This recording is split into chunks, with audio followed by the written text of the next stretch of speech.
Welcome back, my dear friends of the universe. Today we have sort of a special video. I got over 1,000 subscribers. Thank you so much for that. Anyhow, since I have more than 1,000 subscribers, I thought that it was fitting to make a thank you video and sort of a helping video. This time around, I'm actually going to show you all the hardware that I'm using. I'm going to show you the software that I'm using. I'm going to show you all the GIF around everything, how I produce my stuff, how I stream, how I make my YouTube videos. And I think I maintain a pretty good quality, a pretty high overall standard. So, and this all that I'm using is actually pretty affordable. It's not in the highest price range and it's not in the lowest. I guess it's somewhere in between the middle and the high price range. But if you have the money for it, I think this setup actually could do wonders for both your gaming performance and making YouTube videos and streaming and so forth and so on. There's always better solutions, but if you want to spend more money, you're up for that. But this is what I'm using and I'm going to talk about that today. First off, the chassis that I'm using, I'm not going to show you the entire chassis, but it's soundproofed. I have this sort of lining on the inside, so I don't have any side fans in my chassis. It's a fractal design R4 sound dampening on there, which does wonders if you're going to record and so on. You don't want that extra sound that you get from some chassis. So yeah, I'm going to start from the top and work down to the bottom. Up top we have a massive fan setup. This is just to because I have overclocked my CPU, and with this bad boy, even though I have my CPU at 4.4 gigahertz, it won't go over I don't know, 70 degrees Celsius. So that is actually pretty wonderful. And I got it all set up so the temperature or the air flows through the entire chassis, which is quite important. It does wonders. First, for a while, I actually did not have my chassis fans connected, and that, well, my computer was like at 100 degrees all the time, and that's really damaging for your CPU and everything else in it. So I would recommend to at least try to get your CPU around 60-70 Celsius degrees. I don't know what that is in Fahrenheit, I'm sorry about that, but anyhow, let's move on. Behind this bad boy we have a Intel i7 4790K, and it's overclocked at 4.4 gigahertz. It's a wonderful processor, or a CPU, whatever you want to call it, and right now, I don't think there's any better that you should go for. There is a higher model out from Intel, but I'm not really sure if it's worth the price tag that they have put on it. So I really like the CPU and I would recommend it. Let's go down to the graphics card. I have a Asus Strix 970 OC edition. The 970 NVIDIA card, that is from my opinion one of the most affordable cards. If you want as much bang for the buck as possible, I would recommend this card. There hasn't been some disputes around this card, and this card had a lot of fans and it had a lot of haters as well, but I love this card, and I think since it's the Asus version is actually really cheap on power. So even though I only have a 650 watt PSU, I might actually be able to do 2 cards if I want to upgrade my performance even a little bit more. And it's actually quite affordable to buy another card, so I would recommend this. I love the new architecture from NVIDIA, the Maxwell architecture. I think this is Maxwell, right? Yeah, I think it's Maxwell. You might correct me down in the comments if I'm wrong. Anyhow, I love this card and it's just a beast. Let's go to the things we have over here. These are my hard drives. First off, I have 2 normal hard drives from Western Digital. One at 2 terabytes. That is a Western Digital Caviar Red. It's made for my... Well, I like to have my computer on at most of the times as I'm editing during the night, or not editing during the night, but my videos are rendering during the night, and that's really good to have a hard drive that actually can handle the stress of being on 24/7. It's not the most optimal things to actually have your computer on 24/7, but that uppens the performance. I have one, let's see here, that's the one. That one is for 1 terabyte, and it's a Western Digital Caviar Black. It's also a disc that takes on a heavy toll and can be on for a longer period of time. These are mainly discs that are being used for servers that should be on for a longer period of time. This little bad boy in the middle here, it is my 120 gigabyte Samsung Evo SSD drive. Or SS drive, I guess it becomes drive otherwise. Anyhow, that's the one I have my operating system on, and I usually have my rendering softwares and a lot of other softwares on that one. I usually don't have my games on my SSD drive because, well, it sort of gives you more or quicker loading times in games, but if that's not a big issue with you, and it usually isn't with me, I think it's still valid to stick with the bigger drives for your games.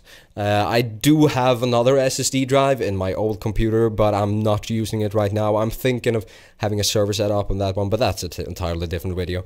Anyhow, down in the corner, down in the black corner, we have my PSU. It's an RM650 Gold Edition from Corsair.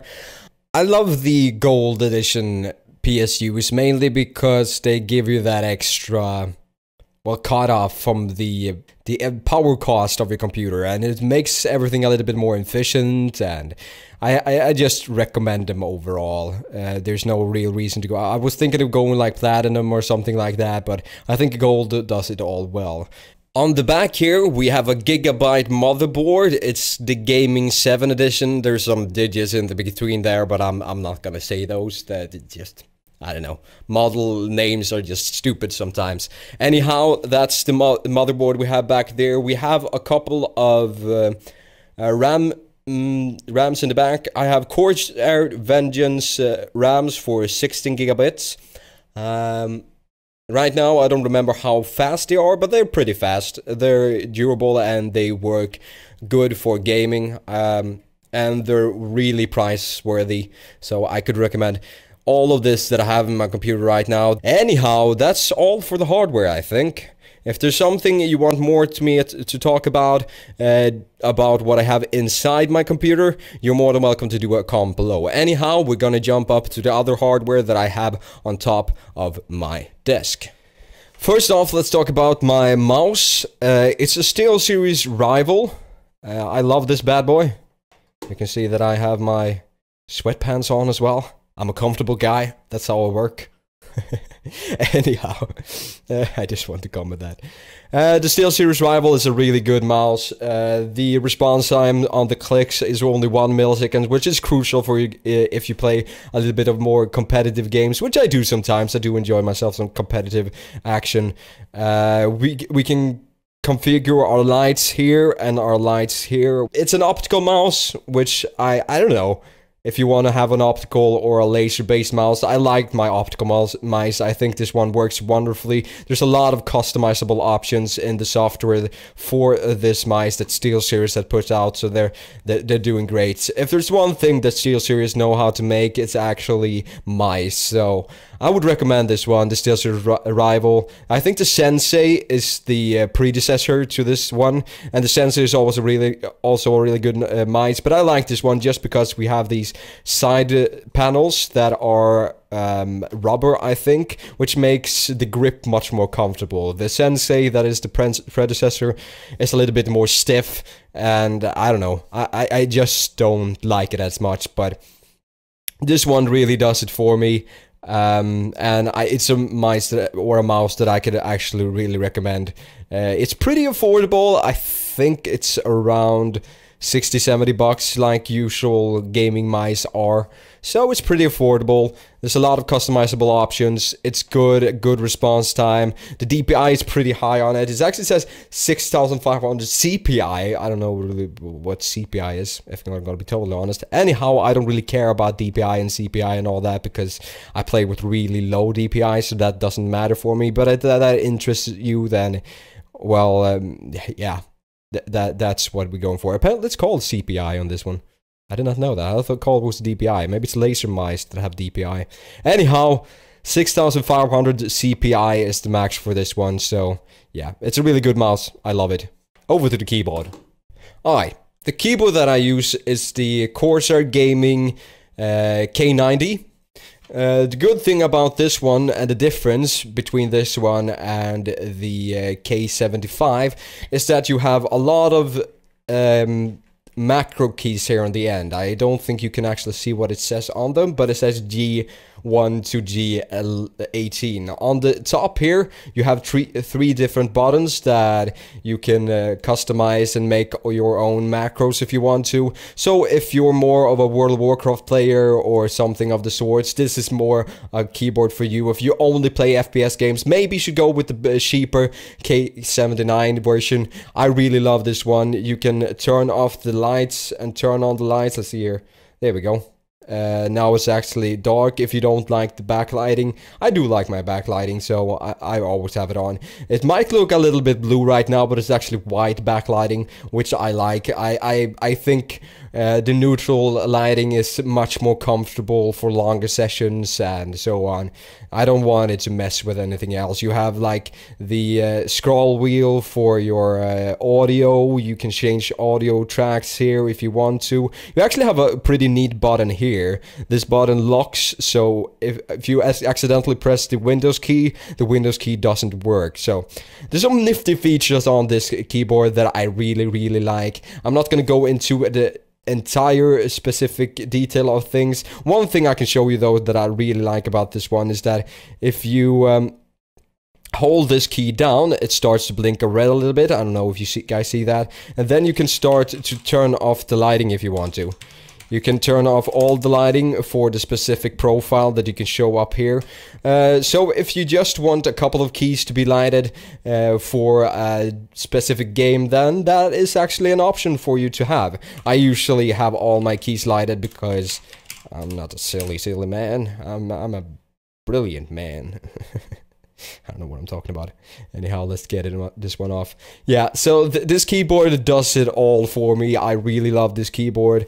And it has some beautiful features that I'm not going to talk about right now because they don't really hold any value in creating YouTube videos or streaming. So yeah, let's just jump on to the next one.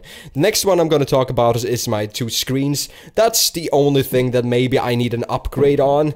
Let's see if we're gonna get some sort of angle. These screens are really basic screens. It's a 1080p monitor that I have as my main monitor. It's 60 Hz, nothing fancy, not a 144 Hz monitor or something like that.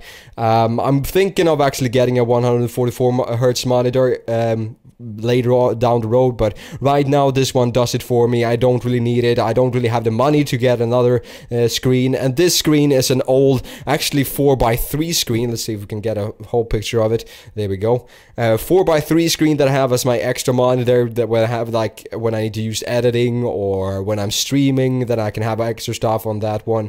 Maybe I should get a new monitor and have this, my primary monitor, as my secondary monitor. I don't know. Maybe I should, maybe I shouldn't. It all depends on what you kind of like. I've heard that a lot of people who've gone to the 144 Hz screens actually really enjoy those and actually really think that it's a worth purchase, but as of yet, I don't think I need it, so I don't really remember what kind of model this actually is. It's an LG Flatron E2250T. So that's this is probably the only part that I really need to upgrade. Maybe, I don't know. Anyhow, let's continue. This bad boy in the background you see here is really important for making videos and streaming. I have my coffee in this one, and I mean, staying hydrated and actually get some extra energy is really important. Also, I have this bad boy that some of you guys may have seen in my videos. It's an old Powerade bottle that I use as my water bottle, and I constantly refill this one to have keep myself hydrated. If you keep yourself hydrated, you will keep yourself a lot more alert. You will produce better content. You will feel better overall. So stay hydrated. That's always nice. All right, let's talk about the next one, shall we? Let's go to the sound of things. The sound that I'm using, or the headset that I'm using, some of you might have seen it in my videos. I'm using the Astro A40's Surround Edition. This is the upgrade version of them. I really love this headset. I think it's really nice. There's a lot of customizable options. You can put the microphone there. This is actually one of the slots. There's a similar slot on the other side. I can show you guys if you want to see. Doesn't stick. There we have another slot, which is exactly the same as the other one on the other side. So you can actually switch your mic from side to side if that's more to your preference. And I'm actually not using the mic, I'm using an external mic. So that's all good in the hood. This is the Astro A40s. I love them. They're really comfortable. I don't know if I love the surround sound in them, the digital surround sound. I don't think surround sound works well in headphones. So I'm always using the stereo sound in these guys, but well, it works for me, and I have the limited red edition, which makes everything a little bit cooler, right? Limited edition. Awesome. Not really. I don't know. Anyhow, let's go to the extension of that boy, that guy, that little bugger. And the extension is over here. Let's see if we can get it into focus. Here we have my Astro Mix Amp, which actually makes everything a lot smoother for me. I can't really utilize. I see that it's has some finger marks and some dust on it, but see away from that. I didn't clean this bad boy before I actually started recording. Anyhow, you have the wheel here that you can change the audio volume on any sort of game. Also, you have a lot of nifty ports here. That you can use while streaming and making videos. Right now I don't use all these ports. We have some in the background as well. This cord is for my digital surround audio. This cord is for the power and the USB card slot. So these two basically makes this guy 2 sound cards in one, which is really nice if you want to have your Skype audio on one cord and your gaming audio on one cord. And the nifty thing about this is that you actually have an extra audio slider down here. It says game and voice here. Game and voice. Let's get the focus on. There we go. And you can toggle between these two if you actually want to change the audio between the game and Skype. So that's really nifty if you feel like the audio in Skype is too high or the audio in game is too high and you want to hear your friends a little bit better. Here we have the on and off switch for the surround sound. Here we have the switch for, I think it's 4 different presets. I'm going with the normal presets, which is basically the default setting. Otherwise, I think you have movie, sports, and gaming presets. So these actually do some equalizing that makes the sound a little bit better, or it's all preference, really. If you ask me, it's all preference. This little guy is for streaming. If you have these both cards in at the same time, you put this guy in your line in. I think it's the line in, at least. And then you have all your sound in the one and the same slot if you want to have that for streaming and still use the 2 different cards. Usually when I stream, I don't use this one, but I have it plugged in just because, I don't know, in case I actually need it. So this is a bad boy that is really, really helpful. You have an on and off switch there as well, which is really nice. I would recommend getting this one with the Astro A40s if you actually purchase that headset. I really, really recommend it. Alright, I think that's enough about the hardware. One thing that we can talk about real quickly is that I have some lighting. Over here I have a normal desk light, and over here I have another that's, well, it's a normal spotlight. I don't know if we can call that a spotlight, but it's a really normal light. And working with the lighting to make everything look as professional as possible is actually really, really important. Just fiddle around with it and see what looks best. Usually having two light sources from two different sides is one of the best options. I actually have one light down there as well, and that's my shin. Oh, I don't have that much beard right now. Anyhow, and I actually have a light over here as well. These are for my green screen, so I can light up the green screen and actually make a pretty decent overall same color on the green screen that you need if you're actually going to be able to use it. So the green screen is only a luxury feature. You don't really need that, but I like it and I think it adds something. So I enjoy it. Over there we have my router, and what do we have? The box of the router, I think. And we have a questionnaire game. Wonderful. Wonderful. Over there we have... That's my homemade soundproofing. Having, I don't know, cloth on the wall actually can help you to get better sound in your room. There's actually a pretty bad sound response, or the sound is pretty bad in this room.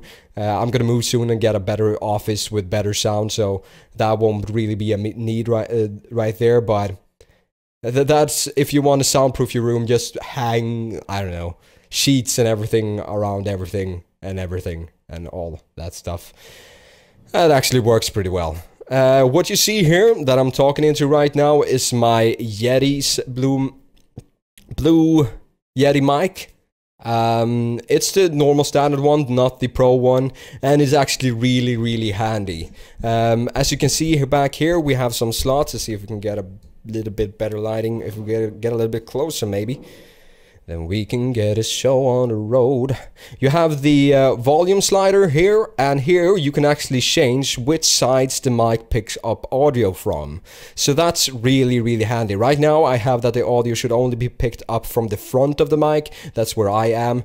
You have the difference where you can pick up the audio from the front and the back, from all around the mic, or only from the sides and the front, not the back. And that all depends on what kind of audio you actually want to record. If I would have made a podcast with somebody and sit in the same room, maybe I would have used the one that takes up audio from the front and the back.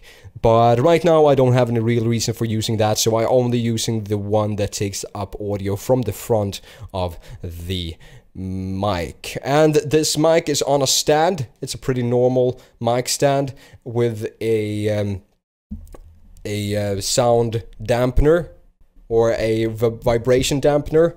This is actually really nice. If you just have this mic on your desk, then the vibration will be picked up and it will sound pretty crappy. So having something like this will improve your audio quite immensely. And this mic is actually a USB mic, which is really handy if you're not into the whole thing about configuring a mic that you need to use the line in for and have a preamp and so on and so on. So I really recommend this mic, at least as a starter mic. It's not that expensive. I think it's around, it's a little bit under the $100 price range. So for a starter mic, this is a beautiful mic. If you want to go something more advanced and not use an USB mic, then maybe that will be better for you. You might actually get better sound from it. But I really enjoy this mic, and I actually think it's a great purchase. A great purchase. Some might disagree, some might agree, I don't know. It's an all preference thing in the end, really. And I think actually that's all about the hardware that I'm using. I'm not using any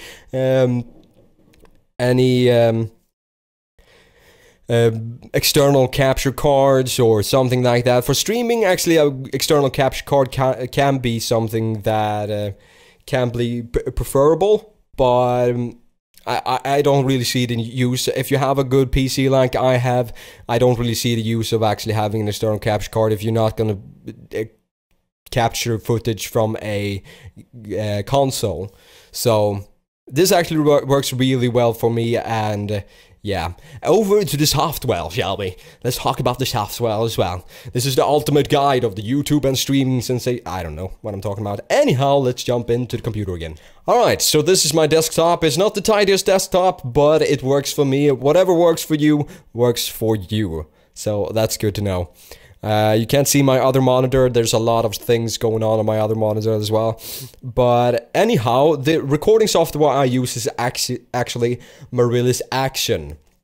I think this is a really good basic recording software that is really easy to use, and it gives you high quality video and content. There's a lot of different customizable options, like having the microphone on separate audio track, which is really important if you want to get the best audio possible.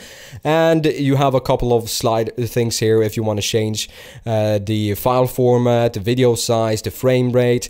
It's all very basic. If you want to go a little bit more advanced, maybe you should consider using DxTory. I used DxTory in the beginning of everything, but then it all started to bug and the audio and the video wasn't synced. So I started using Marilla's Action instead, and it's done perfect for me. I have the commercial version since I'm doing commercial stuff, and there's a lot of things here. You can have like benchmarking for game to see how the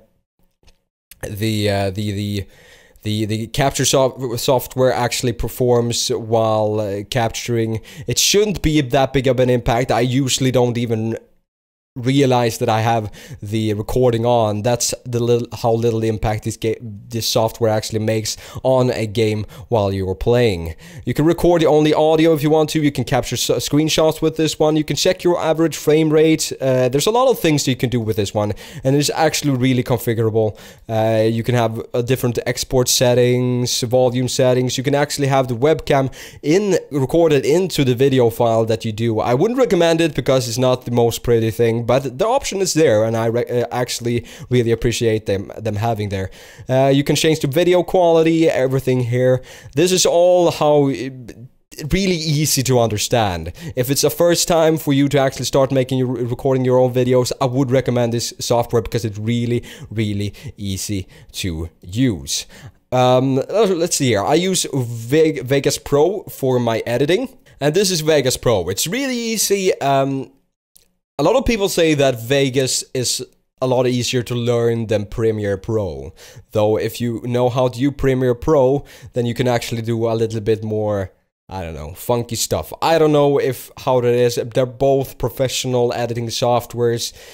I use Vegas Pro because I have used it all the time, and it's really comfortable for me. Alright, so the render settings that I'm using is I usually go for the VMV because I like that codec. I think the pixelation, when they take down the quality, becomes a little bit more smoother than if you use the MP4. That's why I use it. And also, you have this that you don't have in the MP4 version, and that is the quality-based VBR. That's variable bitrate. Anyhow, when you have quality VBR, it actually sets the quality at 90% of your original clip. To take it down a little bit, you get variable bitrate, which is awesome for YouTube, and I would really recommend using VMV. I actually use MP4 as well. This is all depending on how you like it. There's no right or wrong, there's no best or worst.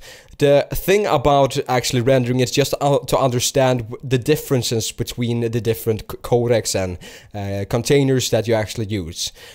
So this one is that I use for my Dragon Age recaps, mainly because YouTube uses the MP4, so when you upload a video with MP4 to YouTube, it takes less time to actually render that video on YouTube, which is really good.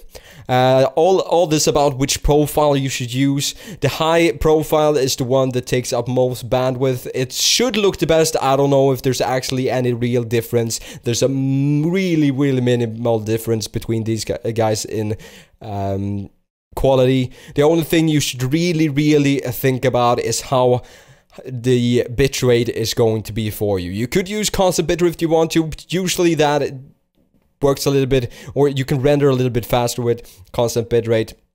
You should always think about, do you have CUDA, or do you have only the CPU that's useful to actually render with? I have CUDA on my NVIDIA card, so I use that. But that's about it for the render settings. This is all something you need to play around with and learn for yourself. I have templates for my 60 FPS videos. I have templates for my 1440p videos. I have templates for my 4K videos. And all this is something you should configure from here. How the actual width and height of the video should be is all you should configure from here in Sony Vegas, and then you should use the properties of your template. One thing that is always good to remember is, for some reason, it's set to the sRGB setting from the default. I always have to turn this off before I actually start a video editing session, so that's good to use. But look in the preview now, and I press apply. There we go. The sRGB colors look, I don't know. I don't think if you're editing something that isn't a gaming video, this actually might make the colors look more vivid. I don't like it at all, so I'm not using it. I am using a couple of things on my mic audio, some equalizers, some track compositions, some track noise gates, just to get that perfect audio that I want to use for my videos. If we go into the video track effects, the only thing that I really use here is the color corrector for my normal videos, and I use the, let's see here, Sony levels. The color corrector, I usually just take up the saturation a little bit to get a little bit more vivid colors. And on the levels, I have a preset called vanliga, that's usual in Swedish. It minimizes the range between the colors and the lighting, which makes your video take less bitrate at higher quality. At least that's, if I understood the science behind it, it actually works like that. A lot of people actually recommend you using computer RBG to studio RBG. I think that is a little bit extensive. If you look at the preview, it all looks a little bit, I don't know, grayed out. It looks better when you actually render the video and upload it to YouTube. I just like to fiddle around a little bit with this for every video to get what I think looks the best with the best range between the lighting and the colors and so on. And that's about it. That's what I use for my rendering session. That's what I use for my rendering software. And we can go to the last thing here. I don't think I actually can though, can I? Let's see if we can start OBS. It's probably going to complain. No, OBS did not complain. How you should actually set up your OBS is a lot of, depending on how you wanted everything to actually go. I have this on, I use CBR, pretty minimal bitrate, and I used 160 bitrate audio. This is mostly the only thing you got to worry about. I don't use CBR filling, I don't use buffer size. There's no real reason to actually care about that stuff when you're streaming. VBR is not, or variable bitrate. You should use constant bitrate for streaming. It always works better because it makes the stream a little bit more stable, less buffering for your viewers, and so on. Here is all to what you actually want to use. This is all preference. There's no, this is the best profile you can actually use. This is all preference. This is all preference. Just play around with this. See what works best for you, what works best for your computer. So yeah, the thing about streaming is that it is actually a lot more simple than people would like to actually admit. Now, the only thing you need to play around with is a little bit about the bitrate. Take on constant bitrate and work a little bit with the audio sliders. Why, if you wonder why I don't have my mic audio on there, is that I have the mic audio on my webcam, just so I don't know, so I can get that synced a little bit. And when my webcam is not active in one scene, for example, the sound is not active as well, which I kind of like. It becomes an instant mute. For this example, I only have the game capture if there's a cutscene that I want to show the streamers or something. Anyhow, this is how I use OBS. If there's any sort of questions to do of anything that I've showed you today, just leave a comment below. If I was unclear about anything, just leave a comment below. I'll try my best to actually explain everything. I've done my best to actually explain everything, but if there's something that you're confused about, just leave a comment below and I'll try to do my best. Alright, thank you for watching, guys. Until next time, bye.